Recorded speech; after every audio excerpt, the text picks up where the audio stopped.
Boa tarde, Sr. Messias, tudo bem? Muito obrigado por fazer parte desse trabalho. Aqui é o programa Trocar Ideias, onde a gente está desenvolvendo esse trabalho sobre o documentário Ao Asilo. Muito obrigado. Perdão. Bom, o que você quer saber sobre o asilo? Então eu gostaria de lhe perguntar algumas lembranças que o senhor tem sobre o início do asilo. A história do asilo, que eu sei desde o começo, ela partiu desde o padre que nós tivemos, Arturo Chiuso. Certo. Que ele fez um hospital na rua 7 de setembro, fez a igreja, fez o colégio e tinha a ideia de fazer o asilo. Então, Sim. Aquilo ali praticamente ficou um terreno ali que seria para fazer o asilo. Sim. Isso passou muito tempo.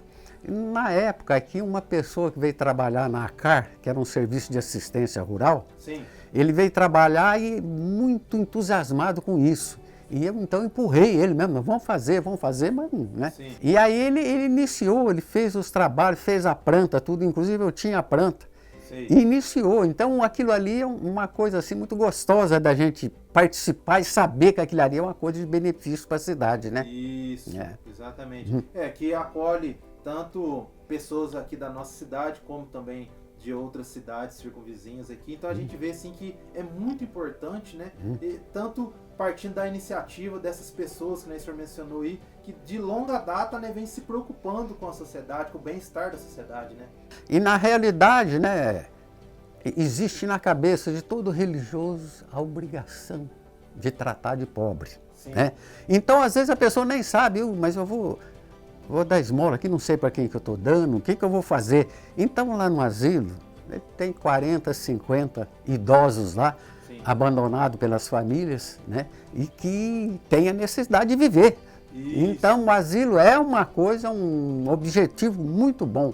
O difícil do asilo é manutenção. Sim. Porque, se não me engano, parece que quem é aposentado, a aposentadoria fica, ajuda. Isso. Mas a despesa, quem tem uma pessoa doente em casa sabe a despesa que dá. Isso. De medicamento, de tudo. Então, aquilo ali é uma coisa de um valor extraordinário. Só que a sociedade precisa manter aquilo. Porque aquilo ali não vive de nada. Na vida hoje, qualquer coisa depende do dinheiro. Né? E outra coisa também, eu acho que a manutenção também do asilo também, ela não pode ser feito de vez em quando festa. Ajuda, a festa de vez em quando é interessante, mas ele não consegue se manter por isso. Então tinha que ter uma renda fixa de pessoas. Tem pessoas poderosas que dá ali 1.000, 2.000 por mês, não é nada. Sim. Então seria interessante que as pessoas da sociedade visitassem o asilo, ver o que é feito lá, para saber se é interessante ajudar. Exatamente, concordo plenamente, porque à medida que a gente está desenvolvendo esse trabalho, então a gente vai tomando ciência de muitas ações que acontecem ali no asilo, né? E poder compartilhar isso com a sociedade, para a gente se acaba sendo assim, ao mesmo tempo um prazer e uma responsabilidade. Pelo seguinte, é que nem o senhor está mencionando, quantas pessoas que podem ajudar o asilo e de repente não tem essa informação. Não, e às vezes gostaria. Isso. Então a ideia é despertar a sociedade, a importância daquilo lá.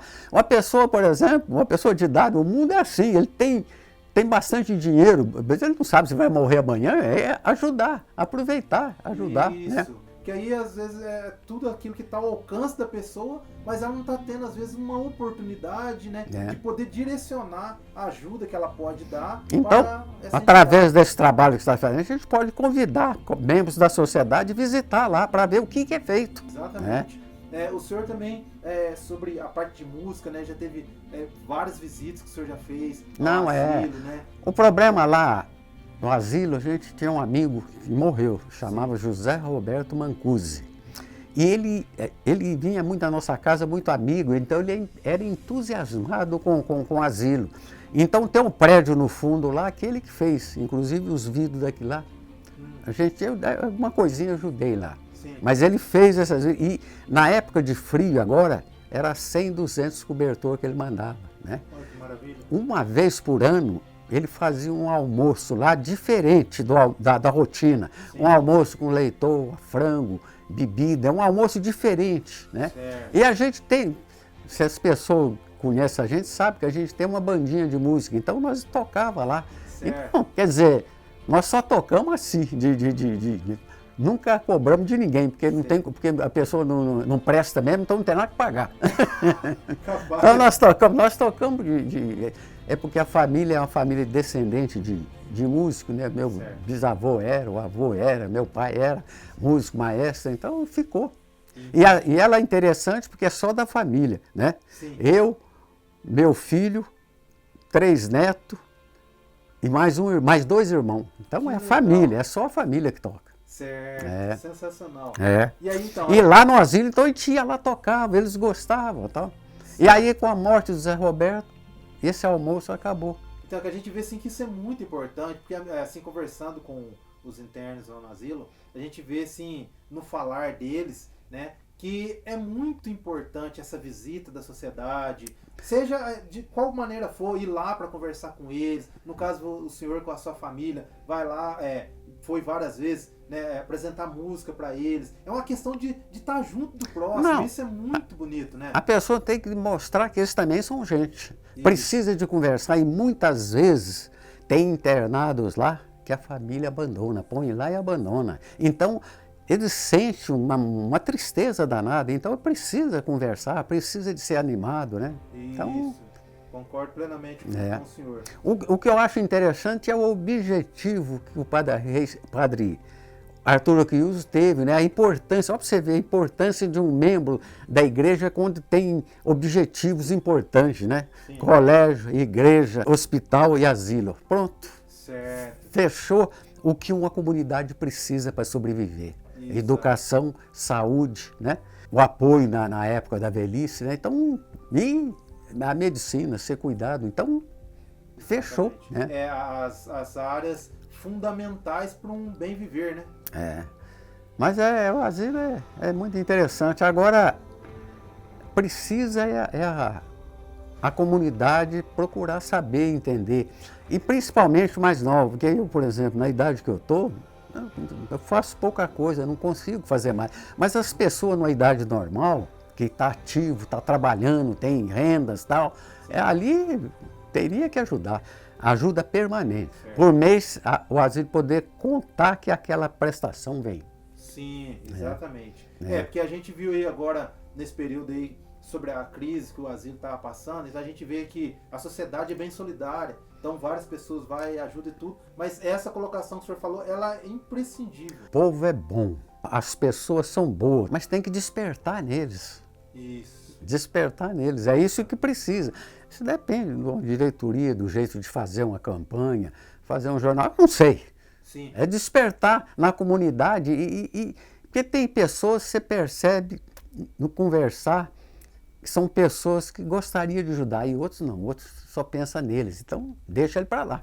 Sim. É só aquelas pessoas que gostariam de ajudar. E além desse trabalho, de estar ali visitando, de certa forma o senhor sempre está ali por perto, o senhor está sempre presente em várias realidades aqui da cidade de Campestre, né? Então o senhor conhece bastante gente, incentiva as pessoas a sempre estar fazendo bem. Tem também os seus materiais, né? Livros, o senhor também já chegou a escrever, o senhor é autor de alguns livros, mas né? O meu livro eu considero uma brincadeira. São interessantes os livros para quem gosta. Entendi. O senhor poderia falar um pouco a respeito desse? Os livros são interessantes, né? O primeiro livro que chama Feliz 80, quando fui fazer 80 anos, sim, eu queria dar algum presente para minha família. Certo. Aí eu pensei, vou fazer uma caneta, uma camiseta, depois falei, não, vou escrever um livro.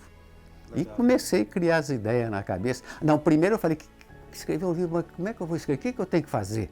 E aí despertou na cabeça as coisas, então eu escrevi esse livro. Ele é muito interessante, sim, que fala de toda a minha vida.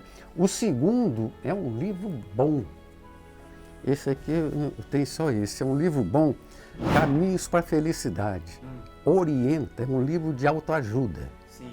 Então, orienta moços, principalmente casais, de criar os filhos, a busca da felicidade. Certo. Então, esse livro é um livro de autoajuda. Sim. As Mãos também é outro livro interessante, que As Mãos é o seguinte, você sabe o que tua mão fez ou vai fazer ou pode fazer na vida? Quanta coisa uma mão pode fazer? Ela pode dar e pode receber, ela pode bater e ela pode acariciar. Então, a mão, esse livro é tão interessante por isso, para a pessoa olhar, usar as mãos na vida, né? Sim. Sabedoria também. Ninguém vive sem sabedoria. Um pobre com a sabedoria vale muito mais que um rico sem a sabedoria. Sim. Porque por sabedoria ele sabe como ele tem que levar a vida para ser feliz. Não precisa de riqueza, não precisa nada. Precisa bons amigos, precisa gostar da natureza, ver os pássaros, os peixes, gostar das coisas. Então não precisa. Eu lembro que a minha mãe falava, não sei o que esse povo tem que ficar na televisão. Tem tanta coisa bonita na natureza. Sim. As montanhas, as flores, os pássaros. Então ela falava isso. E é uma verdade. Exato. Né? E se a pessoa ficar muito ligada ao dinheiro, aos bens materiais, ele nunca vai atingir. O bem material ele é muito bom quando ele ajuda com sabedoria. Correto. Esse livro ele é muito interessante. Ele partiu do seguinte princípio. Em 69, eu estava olhando as gavetas, porque eu tenho muita coisa aqui. Sim. Que eu tenho que queimar e jogar fora. E estava procurando qualquer coisa para jogar fora. Aí bati a mão numa certidão de nascimento. Então estava lá, certidão de Maria do Lago, nascido, tem o dia, nascido no dia 17 de outubro, está escrito lá. Nas costas dessa coisa estava escrito que ela tinha morrido no outro dia. Entendi. É uma filha minha. Entendi. Nasceu num dia e morreu no outro. Aquele papel me despertou, fazia tempo. Né? Eu olhei. Eu falei, bom, ela morreu, mas eu vou escrever um livro como se ela estivesse viva. Certo. E aí eu comecei desde pequenininho, era 2 anos, 3 anos, fui levando a vida até ela ir para a escola, formar, ir passear na roça, ir passear na praia. Fui contando história até ela estudar, se formar e casar. Então esse livro é interessante, porque uma pessoa, ele é curioso. Tem livro que pega ele e enquanto não acaba, não para. Isso, exatamente. É um livro gostoso, né, da gente tem pessoas que tendo sentimento, aí não larga mesmo. Agora tem pessoa que não liga para nada, então... exatamente. Eu tenho o último, está na gráfica, Sim. é falar sobre a velhice. A pior coisa da velhice é a dependência. Você depende de todo mundo para viver. Eu dependo, se eu precisar ir no médico, eu tenho que... meus filhos me levam, eles têm serviço. Eu não gosto de incomodar ninguém, eles têm serviço, mas no fim eu tenho que ir. Sim. Então, ou senão arruma um motorista, ou senão é uma tristeza, né? Tudo que você precisa fazer, você depende de terceiro. Sim. Então a velhice tem essa desvantagem. Agora, tem uma coisa na velhice, que é o livro que eu fiz, que é interessante. A única coisa que as pessoas normais de idade não têm, a velhice tem, que é a saudade. Mas por você ter saudade, aí eu vou para a juventude, para as pessoas. Para a pessoa ter saudade quando ficar velho, tem que fazer da sua vida um motivo de lembrar com saudade. Sim, sim. Por exemplo, um moço, por exemplo, que vive com a pingaiada, vive brigando, vive fazendo coisa errada, que saudade que ele vai ter? Agora, quando ele ajuda uma pessoa relacionada, joga futebol, é amigo de todo mundo, ele tem saudade. Quando morre um amigo, ele tem saudade. Isso. Então, o velho tem essa coisa importante, que é a saudade daquilo que passou. E é interessante, porque na velhice o que acontece? Você perde a visão, perde a audição, Sim. perde o equilíbrio e perde os cabelos. Sim. Né? Agora, você não sabe o que o velho ganha. Cadeira de roda, andador e muleta. Essas 3 coisas, você vai numa loja, escolhe o melhor que tiver. A bengala, você escolhe o melhor que tiver. Agora a careca vem de graça, você não precisa pagar nada. Então, é isso que você ganha. Você só ganha coisa que não vale nada para a vivida. Então, mas o que eu vou fazer? Pelo menos eu tenho a saudade dos bons tempos, a saudade de um clube funcionando, a saudade de um cinema funcionando, a saudade dos amigos que se foram. Né? Tanta coisa boa, a saudade do pai e da mãe. Né? Então, essa saudade te sustenta na vida, né? De lembrar coisas boas. Né? Porque você lembrando coisas boas, você sorri. Então, nada de maldade interessa ver. Tá certo. Excelente. Então é isso aí, Sr. Messias. Eu gostaria muito de lhe agradecer, de ser assim, muito cordial aqui para com o nosso trabalho. O senhor que é uma pessoa assim, que tem ajudado muito a nossa sociedade e a gente fica honrado de contar com a sua presença aqui nesse trabalho e a gente falar, né, de tantas coisas importantes, né? A gente começou falando sobre a importância para com o próximo, né, seja no asilo, seja em qualquer outra circunstância, mas num assunto específico. A gente falou, né, conscientizando os nossos telespectadores aqui, né, sobre os internautas, sobre essa importância de estar indo ao asilo, a ajudar o próximo, e depois o senhor falando do seu prazer em escrever e estar ali, né, semeando, continuar semeando a boa semente, né, deixando um legado. Brincadeira, você pode olhar em todos os livros meus, está escrito, é uma brincadeira que eu faço, porque a gente não é escritor, eu não sei nem ler, eu gosto, então eu escrevi por um instinto ali, e ali é interessante os livros.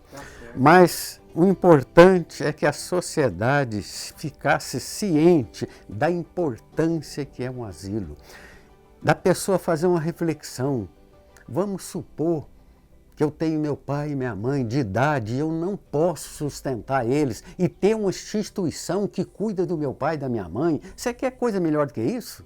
Então, toda pessoa uma pessoa às vezes está bem de vida, tudo, mas você não sabe o fim da tua vida, não sabe o fim da vida. Então, é de muita importância o asilo. E o asilo, nossa senhora, eu acho que esse asilo aí, as portas dos asilos, eu que dei tudo. Sei. Os vitrô eu não dei, mas eu encaminhei e comprando só ferragem, uma firma de postes fez os vitrô. Entendi. Na época, as tintas de tintura, porque eu trabalhava numa empresa, então eu era servido por grandes empresas. Por exemplo, as portas lá é a Duratex que deu, uma empresa que era fornecedor nosso. Sim. A tinta era outro fornecedor, então não é que eu tirei do bolso, mas eu encaminhei direcionei. Assim como o padre Arthur teve uma visão, ele fez coisas, né? E abriu o caminho, né, de inspiração para as pessoas. E não esquecer disso que eu acabei de falar. Uma pessoa de idade média pensar que um dia ele não pode tratar dos pais por qualquer motivo, por doença, ou por qualquer, na vida tenha acontecido uma coisa que ele ficou sem condição, ter um lugar com carinho para cuidar da pessoa. E lá eu percebo, tem médico que faz, você tem fisioterapeuta, tem a pessoa que dá banho, tem tudo. Tudo. Muito bom. Exatamente. Então, mais uma vez, muito obrigado. Senhor, que Deus abençoe abundantemente a sua vida. Tá bom. Obrigado. Fechou? Fechou. Tchau. Tchau.